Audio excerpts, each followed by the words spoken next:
Hi అండి, welcome to my channel discover మాట. చాలామంది కామన్గా ఒక క్వశ్చన్ అడుగుతున్నారు నన్ను, ఎక్కువ మంది అండి.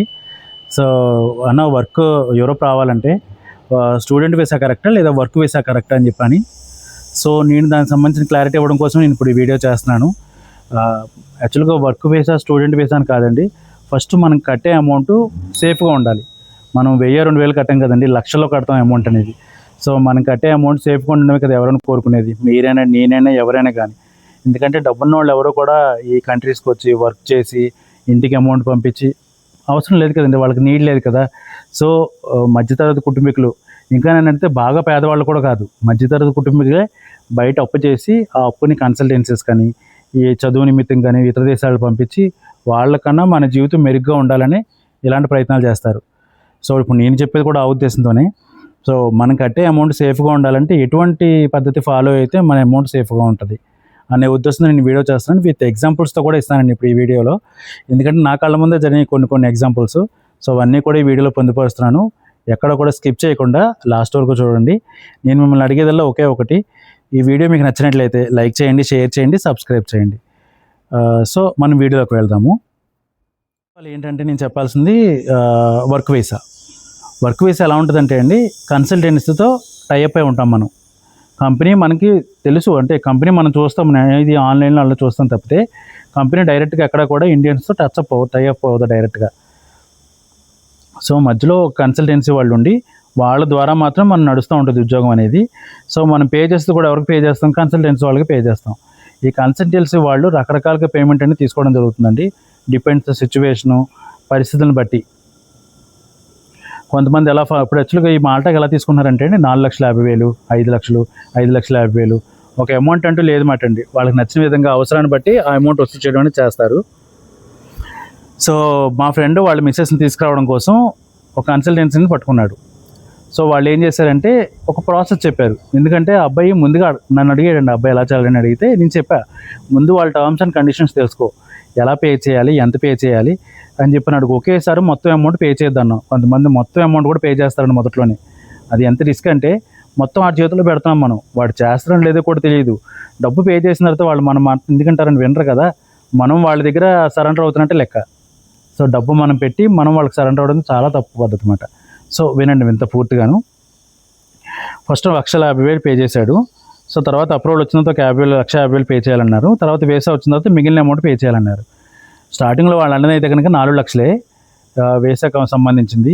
మళ్ళీ ఎంబసీకి సంబంధించింది, ఏది విఎఫ్ఎస్ గ్లోబల్, ఇవన్నీ కూడా మళ్ళీ సపరేట్ మాట అండి. ఫ్లైట్ ఖర్చులు, మళ్ళీ ఇక్కడికి వచ్చిన తర్వాత ఇన్సూరెన్స్ ఖర్చులు, ఇవన్నీ సపరేట్. ఓన్లీ కన్సల్టెన్సీ వాళ్ళ ఫీజే 4 లక్షలు మాట అండి. తర్వాత ప్రాసెస్ మొదలు పెడుతున్నాం ఇంకో 10 రోజులు అనగా మళ్ళీ ఫోన్ చేసి, లేదు 4,50,000 అయిందని చెప్పంటే ఆ అబ్బాయి అడిగాడు, ఎందుకు 4,50,000 అయింది, స్టార్టింగ్లో మీరు 4 లక్షలే అన్నారు కదా అని చెప్పని. సో నేను పేర్లు చెప్పట్లేదండి, అలాగే కంపెనీ పేరు కూడా చెప్పట్లేదు, ఇది ఒక ఎగ్జాంపుల్గా చెప్తున్నాను మీకు. సో ఆ అబ్బాయి ఉండవు ఏంటంటే 4,50,000 ఎందుకు తీసుకుంటున్నారంటే కంపెనీ ఆ వర్కర్తో సపోర్ట్ చేస్తుంది ఐడి మాల్టాకి. సో అందువల్ల ఏంటంటే వీసా రావడానికి ఛాన్సెస్ ఎక్కువ ఉంటాయి.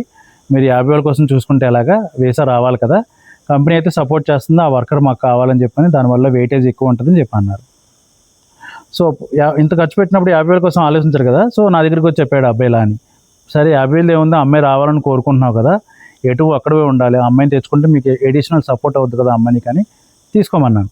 సో అప్పుడు 4,50,000 పే చేయడానికి అగ్రీ అయ్యి, సో ఇదంతా కూడా ఏంటంటే అతను వేరే లాంగ్వేజ్ మాట అండి, వాళ్ళది వేరే కేరళ లాంగ్వేజ్, మలయాళం కదా వాళ్ళది. సో మన తెలుగు, ఈ లాంగ్వేజ్ బ్యారియర్ ఉండడం వల్ల ఏం చేస్తామంటే వాట్సాప్లోనే చాటప్ జరుగుతుందన్నమాట ఆ అబ్బాయికి తనకి. సో కంటిన్యూ నడుస్తుంది ఇలా. సరే 4,50,000కి రెడీ అయ్యాడు. స్టార్టింగ్లో 1.5 పే చేశాడు, అప్రూవల్ వచ్చింది. తర్వాత ఇంకో 1.5 పే చేశాడు. సో అమ్మాయి ఏమైంది, డాక్యుమెంట్స్ అన్నీ సబ్మిట్ చేసి విఎఫ్ఎస్ గ్లోబల్కి వెళ్ళింది. విఎఫ్ఎస్ గ్లోబల్లో మీరు ఎందుకు మాల్టా చూజ్ చేసుకున్నారు, కామన్ క్వశ్చన్స్ అడుగుతారు కదండి, ఎందుకు చూజ్ చేసుకున్నారు, అలాగే అంటే ఎందుకు రావాలనుకుంటున్నారు, ఈ కోర్స్ ఎందుకు తీసుకున్నారు, మీకు ఎక్స్పీరియన్స్ ఉంది, ఇవన్నీ అడిగాడు. తీరా అంతా అయిపోయిన తర్వాత కంపెనీ నేమ్ అడిగాడు. కంపెనీ పేరు అడిగితే కంపెనీ పేరు చెప్పింది. దాంట్లో క్లీనింగ్ అండ్ హాస్పిటాలిటీ అనే పేర్లు ఉన్నాయన్నమాట అండి చివర. సో హాస్పిటాలిటీ అంటేనే మీకు హోటల్లో వర్క్ చేసేవాళ్ళు అని అర్థం. రీసెంట్గా గవర్నమెంట్ ఇక్కడ కొన్ని రూల్స్ని చేంజ్ చేసింది. టూరిజం అండ్ హాస్పిటాలిటీలో ఎవరైతే వర్క్ చేస్తారో వాళ్ళు కంపల్సరీ స్కిల్ పాస్ అనేది కంప్లీట్ చేయాలి. వాళ్ళు లేబర్ అయినా కానీ ఏ వర్క్ అయినా కానీ. సో ప్రాసెస్ చేసేది అంతా ఎవరో కంపెనీ పేరుని. సో కంపెనీలో ఏముంది, టూరిజం అండ్ హాస్పిటాలిటీ అని ఉంది. సో వాడు ఏమడిగాడు, నెక్స్ట్ క్వశ్చన్, నీకు స్కిల్ పాస్ ఉందా అని అడిగాడు. స్కిల్ పాస్ ఉందని అడిగితే ఈ అమ్మాయి ఉందంటే స్కిల్ పాస్ లేదు బట్ నాకు ఎక్స్పీరియన్స్ ఉందని చెప్పింది. అతను 2-3 నిమిషాలు కూర్చోమని చెప్పి ఇక్కడ నువ్వు వెళ్ళిపోవచ్చు అని చెప్పి అన్నాడు. క్లియర్గా వినండి. వెళ్ళిపోవచ్చు అని చెప్పాను కానీ ఆ అమ్మాయి వెనక్కి వచ్చింది. వెనక్కి వచ్చేసిన తర్వాత వాళ్ళ హస్బెండ్కి చెప్పింది, ఇలా జరిగింది, నేను స్కిల్ పాస్ అడిగాడు, నేను వెనక్కి వచ్చేసాను, అతను వెళ్ళిపోమన్నాడని. అయిపోయిన తర్వాత ఒక 30 డేస్కి పాస్పోర్ట్ ఇంటికి వచ్చింది, రిజెక్ట్ అయినట్టుమాట. రిజెక్షన్ అయ్యింది. ఎందువల్లంటే మీరు కరెక్ట్ కాదు, సూటబుల్ అవ్వలేదని చెప్పి రిజెక్ట్ చేశారు. సో ఇప్పుడు మళ్ళీ అబ్బాయి ప్రాసెస్ చేయమంటావు, మళ్ళీ అప్లై చేద్దామా అని చెప్పి కన్సల్టెన్సీ వాళ్ళు అడిగారు. కన్సల్టెన్సీ అంటే డైరెక్ట్ కంపెనీ లేదండి, ఇక్కడ మధ్యలో ఉన్న బ్రోకరు. సో అబ్బాయి కొంతసేపు ఆలోచించాడు. ఎందుకంటే ఈ హాస్పిటాలిటీ ఉంది కాబట్టి కంపల్సరీ స్కిల్ పాస్ అనేది రాయాలి. స్కిల్ పాస్ అనేది కొంచెం డిఫికల్ట్తో కూడుకున్నమాట అండి. ఇంగ్లీష్ ఫ్లూయెన్సీ ఉన్నవాళ్ళు మాత్రమే అది కంప్లీట్ చేయగలరు. దానికి 2 టైప్స్ ఉంటాయండి. ఫస్ట్ ఎగ్జామ్ ఉంటుంది, తర్వాత ఇంటర్వ్యూ కూడా ఉంటుంది. ఇంటర్వ్యూ ఉన్న తర్వాత స్కిల్ పాస్ అనేది మనకి చేతికి ఒక సర్టిఫికెట్లా ఇస్తారు. దాన్ని బేస్ చేసుకుని మనం వర్క్ వేసాక అప్లై చేసుకోవాలి. అయితే మళ్ళీ అప్లై చేద్దామంటే ఈ అబ్బాయి నా దగ్గరకు చెప్తే నేను అన్నాను, ఒకసారి అప్లై చేసినప్పుడు డైరెక్ట్గా స్కిల్ పాస్ ఉందని అడిగాడు. రెండోసారి అప్లై చేద్దాం అంటున్నాడు. కరెక్టే, మళ్ళీ మొత్తం నువ్వు అన్నీ పెట్టుకోవాలిగా. ఎంబసీ VFS గ్లోబల్ ఫీజు కట్టుకోవాలి, ఇన్సూరెన్స్, ట్రావెల్ ఇన్సూరెన్స్ మొత్తం కట్టుకోవాలి, అన్నీ నువ్వే మళ్ళీ పెట్టుకోవాలి. ఇది కాక మళ్ళీ ఈ అబ్బాయికి పే చేసుకోవాలిగా కొంత అమౌంట్. అలాగే ఇక్కడ రెంటల్ అగ్రిమెంట్ కూడా కొంత అమౌంట్ పే చేశాడనమాట. ఇలా దాదాపుగా వీళ్ళకి పే చేసేది ఒక అప్పటికి 2 పార్ట్స్ కదండి, 1,50,000 అంటే 3 లక్షలు పే చేశాడు కదా. ఇండియాకి సంబంధించిన VFS గ్లోబల్ అని, ఇన్సూరెన్స్ అని, ఫ్లైట్ టికెట్ అని, ఇవన్నీ కలిపి 1,50,000 దాకా ఖర్చు అయింది. సో ఈ అమౌంట్ అంతా పోయినట్టే. మళ్ళీ అప్లై చేద్దాం అనేటప్పుడు నేను అన్నాను, అలా చేయొద్దు, ఎందుకంటే హాస్పిటాలిటీలో ఉంది, కంపల్సరీ అమ్మాయి స్కిల్ పాస్ రాయాలి. స్కిల్ పాస్ అంటే కొంచెం టఫ్తో కూడుకున్నది, ఆ అమ్మాయి క్వాలిఫికేషన్ కంప్లీట్ చేయలేదు కాబట్టి డ్రాప్ అయిపో, ఆ అమౌంట్ వచ్చినంత వరకు తీసేసుకో, అదే మంచి పద్ధతి అని నేను చెప్పాను. సో అబ్బాయి ఏం చేశాడు, నాకు కావాలి అమౌంట్ అని రిటర్న్ అడిగాడు. అమౌంట్ రిటర్న్ కావాలంటే ఫస్ట్ అబ్బాయి బ్రోకర్ ఏం చెప్పారంటే, నీకు అమౌంట్ వెనక రాదు, ఎందుకంటే ఆ అమ్మాయి ఇంటర్వ్యూ సరిగ్గా ఫేస్ చేయలేకపోయింది, సరిగ్గా ఆన్సర్లు చెప్పుంటే వేసా వచ్చేది అన్నాడు. ఈ అబ్బాయి చెప్పాడు, నేను ఆల్రెడీ చెప్తున్నాను కదా, స్కిల్ పాస్ అడుగుతుంది కదా, స్కిల్ పాస్ అడిగినప్పుడు వాడు వెనక్కి పంపించాడు, ఆ ఉద్దేశం వాడు రిజెక్ట్ చేశాడు, ఇంకా దాంట్లో చెప్పడానికి ఏముందంటే రాదు అన్నాడు. అప్పుడు ఈ అబ్బాయి ఏం చేసింది, ప్లస్ పాయింట్ ఏంటంటే, ఎవరైతే బ్రోకర్ ఉన్నారో వాళ్ళతో వాట్సాప్ ద్వారా మొత్తం అంతా కాంటాక్ట్ అన్నీ నడుపుతున్నాడు అనమాట. సో అబ్బాయి దగ్గర ప్రూఫ్ ఉంది, అలాగే అమౌంట్ పంపించిన రిసిప్ట్లు ఇవన్నీ కూడా ఉన్నాయన్నమాట. సో ఎలా రాదు, మీరు స్టార్టింగ్లో నాకు చెప్పిన కండిషన్స్ అన్నీ కూడా ఇలా చెప్పుకొచ్చారు కదా, ఒకవేళ రిఫండ్ అయితే కనుక €600 లాస్ అయ్యి మిగిలిన అమౌంట్ అంటే 60,000 నష్టపోయి మిగిలిన అమౌంట్ వెనక్కి ఇస్తామన్నారు కదా, ఎందుకు ఎవరని చెప్పి గట్టిగా పట్టుపడితే ఒక 2 డేస్ తర్వాత అబ్బాయి రిప్లై ఇచ్చాడు, నీకు అమౌంట్ ఇస్తాం వెనక్కి, నువ్వు వెయిట్ చేయాల్సి ఉంటుందని చెప్పి అన్నాడు. వెయిట్ చేయాలి, మన దగ్గర అమౌంట్ ఎంతలో అయితే కట్టించుకున్నారో ఇచ్చేటప్పుడు మటుకు అంత ఇబ్బంది పడ్డామాట అండి అమౌంట్ రావడానికి. ముక్కల కింద ఎప్పుడు ఇస్తావు చెప్పమంటే పలానా వచ్చే నెలలో ఇస్తానని, ఆ తర్వాత నెలలో ఇస్తామని చెప్పని అలా గెంటుకుంటూ ముక్కల కింద ఇచ్చాడనమాట.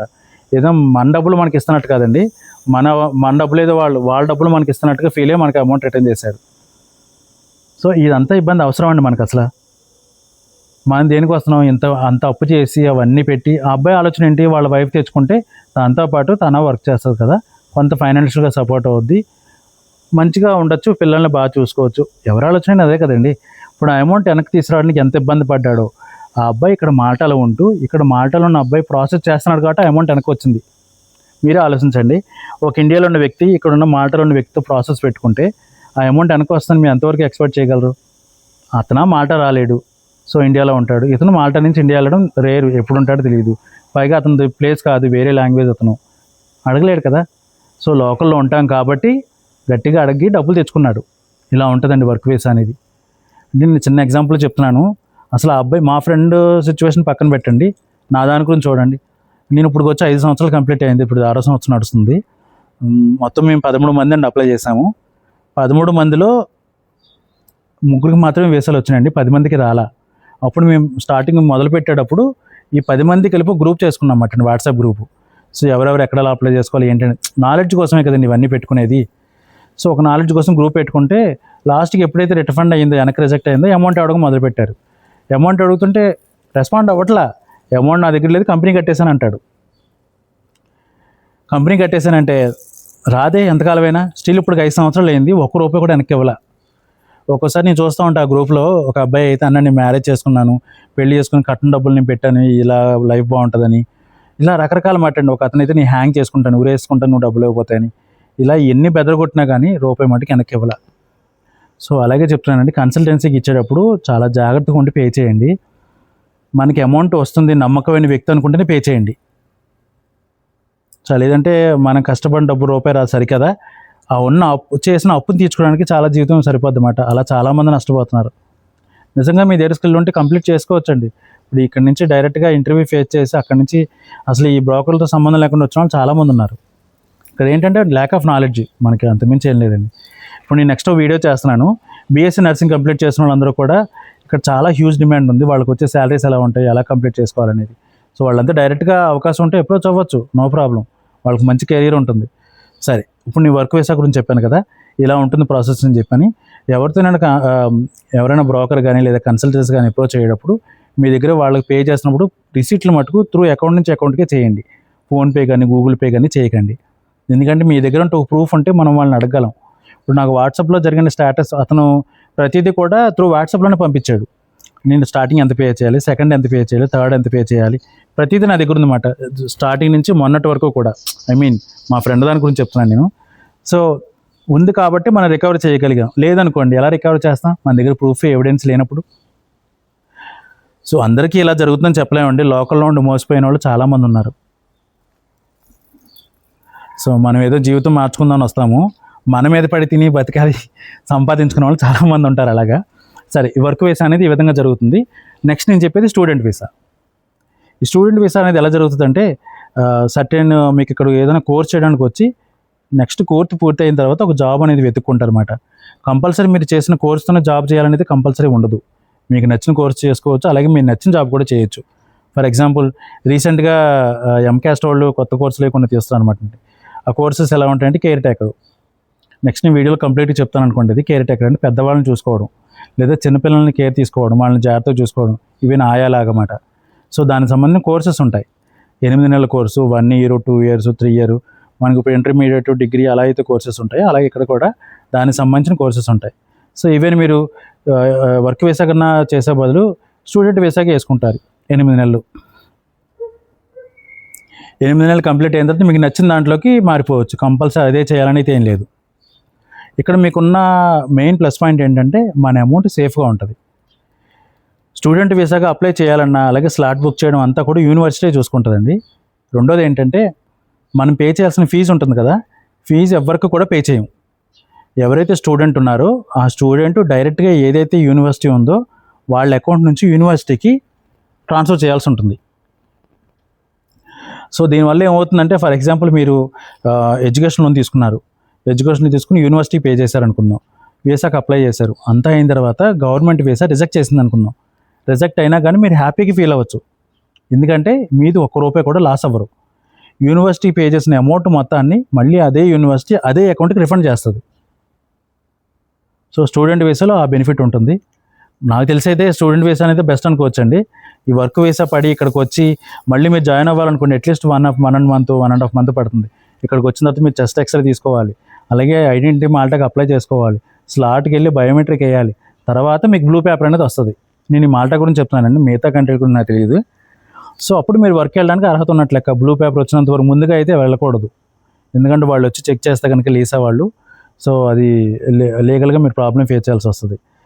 సో అదే స్టూడెంట్ వీసా అనుకోండి, మీరు స్టూడెంట్గా వస్తారు, స్టూడెంట్గా వచ్చేవాళ్ళు కూడా ఇక్కడ వారానికి వచ్చి 2 or 3 days జరుగుతాయండి క్లాసెస్ అనేవి. మిగతా టైంలో మీరు పార్ట్ టైం చేసుకోవచ్చు. మీరు పార్ట్ టైంకి అప్లై చేశారనుకోండి జాబ్ ప్లేస్కి, €70, €80 ఉంటుంది. జాబ్ ప్లేస్ వాళ్ళు మీకు సర్టిఫికేట్ ఇస్తారు, దాన్ని బేస్ చేసుకుని మీరు వర్క్ చేసుకోవచ్చు. 30 hours చేసుకోవచ్చు అండి వారానికి, 25 నుంచి 30 hours. బట్ అలా అంటారే కానీ సీజన్ టైంలో ఇంకా ఎక్కువ వర్క్ చేసి సంపాదించడం కూడా చాలామంది ఉన్నారు. సో స్టూడెంట్గా వర్క్ చేసుకుంటూ, మీరు పార్ట్ టైంగా జాబ్ చేసుకుంటూ మీ ఫీజు మీరే పే చేసుకోవచ్చు.